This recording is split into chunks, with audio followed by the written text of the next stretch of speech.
Gemini, the Sun, Mercury, and Venus are all conjunct in Gemini in the 8th house. Okay. And so with that being said, this is confirming the energy I was picking up in Taurus's reading, where I was getting these people, places, and things are not in your best interest, and to also disengage. All right. The 8th house is about endings, transformation. It's also going to be magic, sex, intimacy, but also it could be taxes, it could be debt. The 8th house can also be about merging, becoming one with another. The 8th house is about psychological, or it's psychological. The 8th house is psychological. It can also be about trauma, endings. And what else is the 8th house getting into? And all of these things are, all of the things that I just mentioned are happening to your energy, to you, to the energy you exude. All of these things need to change. And if they do not change, then you can best believe it's either going to be forced upon you. You can best believe it is either going to cause some type of karmic debt, you know, that you're clearly going to have to pay for in some form or fashion. But again, your energy, the energy that you exude needs to change. This is in people, places, and things. You do rule people, places, and things. People communicate, they think, they have their ideas. You do also rule your immediate environment, and so that would be places. And places have things to do in those places, right? So you and Taurus energy, I would definitely watch the Taurus reading. I recommend watching all of my readings because they all tell a story. They all connect to the other. Your energy will now influence Cancer and so forth and so on. Everybody influences the other. But if you don't want to, that is on you. But that is what I'm getting for you. So we're going to go ahead and get into the reading for you. I just feel like these things need to change, okay? What you're interested in, what you talk about, what you even think about needs to change. And or, there may be some consequences to that.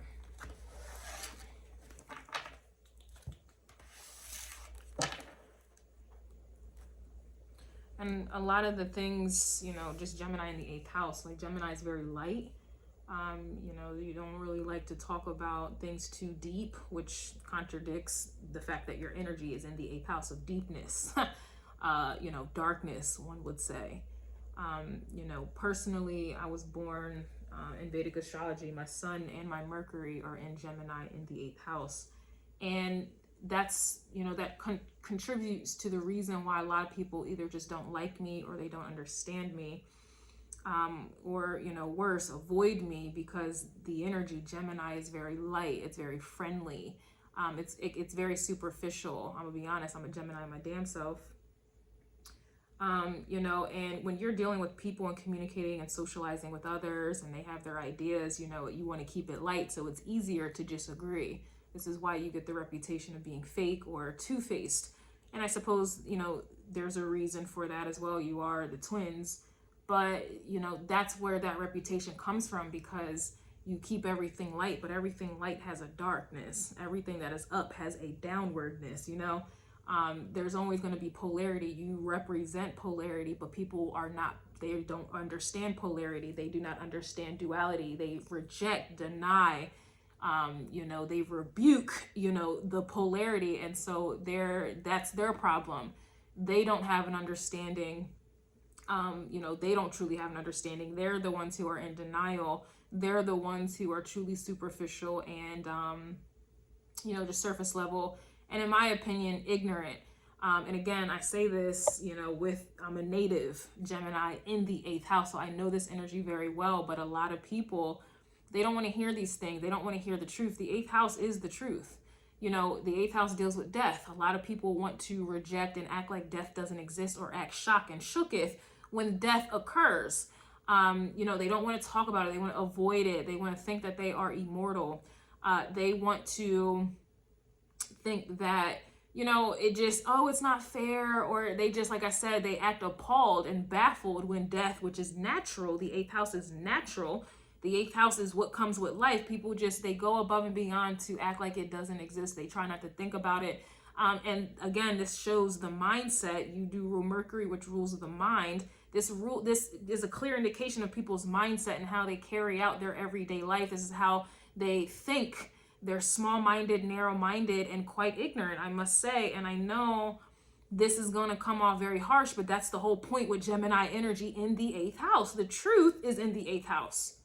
Nature, things that are natural is in the 8th house. But again, people want to stick to being on the surface and acting like none of these things are real. People are so worried about, you know, luxury and having all of this money, la la la la. But there are people who are dying. There are animals, more importantly to me, there are animals who are suffering at this very moment. But people don't want to think about that because they're too busy concerned about things that are surface and la la la la la la la la la la la. And so coming back to you, Gemini, with the Sun, Mercury, and Venus in Gemini in the 8th house, you are being called also with Taurus coming out. And I think the vertex is actually in Taurus in the 8th house as well. The vertex are fated events in astrology. Things that are fated. So me saying this is fated. And again, Taurus is in the vertex, fated. And Taurus's reading I just did was about these people, places, and things are not in your best interest and for you to disengage. Take heed if you will or not, but that's on you. I just have a duty here. And I'm going to go ahead and say what needs to be said. Period and dot. This is the crow call. Your extended version is going to be on YouTube members and or on Patreon. The link will be in the description box below. If you want to go. You have the Eight of Wands reverse. So this to me is, you know, forward movement being halted. This to me is, you know, this is, I see this as being guided, also spiritually guided, but this is also halted. There's a halt. This is an energy of the Sagittarius, and this is about expansion. This is about learning. This is about discovery. This is, did I say learning already? But there's a halt. Why is there a halt? Because like I said, with Taurus, you're being called to disengage. You are being called to not go any further, to do anything more.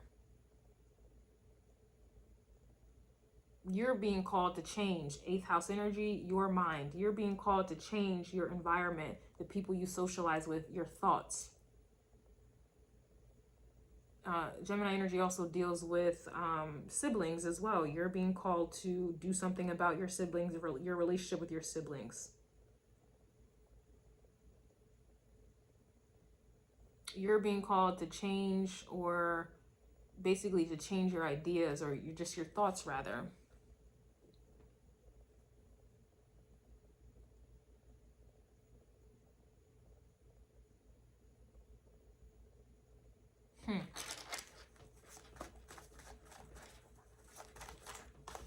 I'm not saying you're being called to turn back, but you're definitely being redirected here.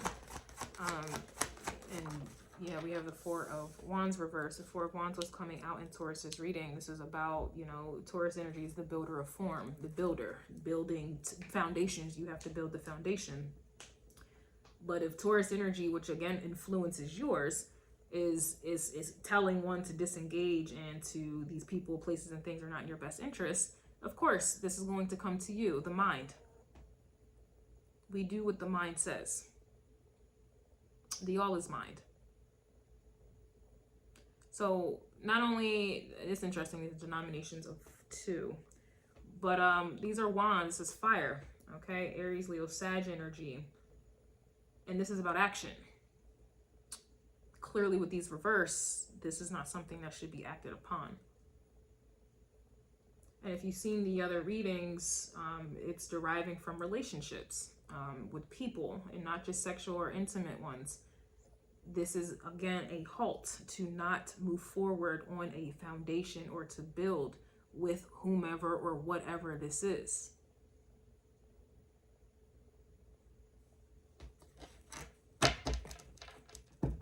We have Two of Wands here, which is about planning. This is interesting because the Two of Wands was coming out in Taurus's reading, and I just mentioned that this is a denomination of two, and here's the Two of Wands.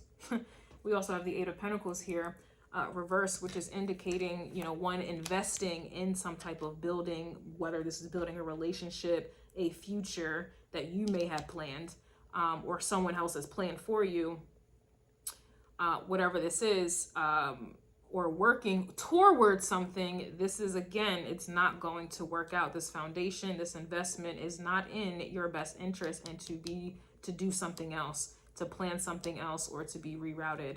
I was mentioning, oh, that's probably what the title was supposed to be. Taurus's title was supposed to be, if you fail to plan, then you plan to fail. And a lot of failure was going on in Taurus's energy.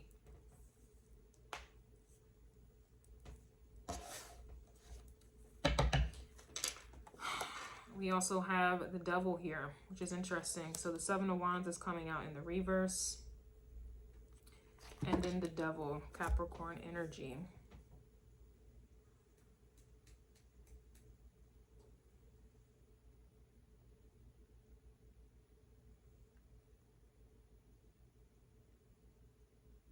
Why? Oh, that's why. No wonder. Okay, so the Seven of Wands was coming out upright twice in the Collective. And again, a lot of these things, the way I read, things derive from the previous sign. So the Collective, which was, I was picking up on the collective energy, what's going on like everywhere for everybody. The Seven of Wands was coming out twice. It was blocking the Queen of Wands and the King of Wands as well. They were both like blocked. What was being blocked? The World card and the Wheel of Fortune. And then we had the Hermit with the Death card, clarifying that Hermit. Taurus energy, it clarified that further with the Hermit and the Death card. It was giving all black cloaking season. And when one cloaks themselves, that's you're hiding in some way. You're not easily attainable or accessible. You're hiding. There's an exclusive energy. You are, you know, going within, as most people would say. Going within is just being alone, spending time alone and being alone. You know, what you do alone, that's your business, but that's pretty much what it is in brief terms. And I was picking up on there was a blockage from one's purpose or destiny or moving forward, Wheel of Fortune, World card, because it was like you were trying to invite, or you were too accessible, or, you know, it was just people, places, and things that you were around that were not in your best interest. If you can go around someone and start losing money, or you can be around someone and start losing weight in a bad, negative, unhealthy manner, just imagine what it will do. People say all the time, you know, oh, such and such is blocking my blessings. Well, this is a true testament of that. This is blocking one's blessings. People that you have around you, the places that you have, everyone exudes an energy or has an idea or has rules. And you stay in that energy or that place or those people long enough, your mind will start to change. Gemini energy, the mind, Mercury, it's a mutable energy. It can change. And that's why Geminis get a bad reputation of being fake. They change based on who and what they are around. Their mind easily change. Give a Gemini a different idea, they are going to go in that direction. I'm a Gemini, I know it. But it's clear as day that this, whatever energy, people, places, and things that you're around, there's Devil energy. Here we go. We have the Three of Pentacles with the Devil, and then the Hierophant's reverse, and then here's the Moon. This is what is being hidden. These people, places, and things are not in alignment with your Taurus-y energy. Your morals, standards, values that are already pre-planned for you. There's no such thing as free will, to each his own.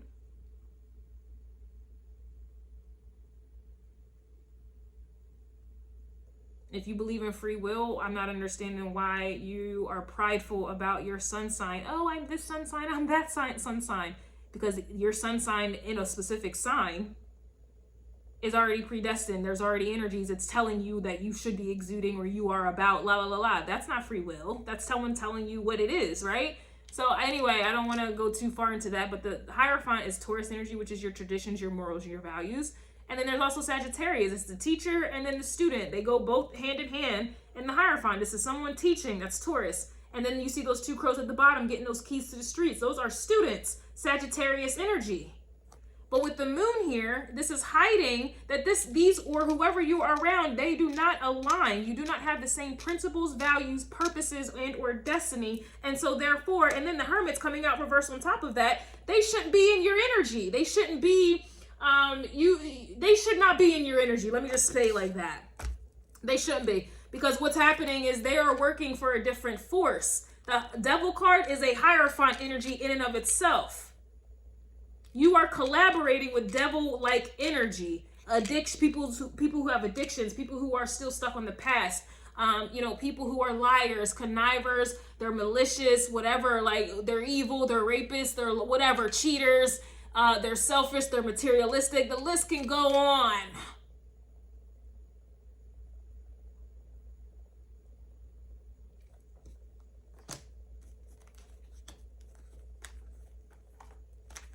That's what's hiding. Moon energy. And again, the moon exalts Taurus. I keep mentioning Taurus because I just did Taurus, and Taurus's energy influences your mind. It influences the way you think. It influences the people that you speak to. It influences what you engage in. It influences what you care about and what you learn. It influences where you go. It influences your relationships with your siblings. Your siblings are attached to the parents. Moon energy. But a lot of times, those are not good attachments. It's not just about family. It's people you even consider family. But it's something. This ain't good here. There's something about this energy that you are collaborating with this devil-like energy, but that's not supposed. You're not supposed to be in that energy. You're not supposed to have these people in that energy around you with this energy. Excuse me. It's There's something about it here. It's just something about it. But again, Gemini energy in the 8th house. I know this energy from experience. It's not accepted. It's not understood, or this is one of them vibes where people just don't want to understand it. They will claim they don't understand it because they don't want to abide by it. You know, once you know better, you do better. People don't want to know because they have no intentions of doing better. Why is that? That's a perfect example what a 3 of Pentacles devil energy is. Again, this energy is fated. It's destined. The vertex is in Taurus today in the 8th house, the same 8th house that your energy is residing in. And I'm speaking about one's morals, traditions.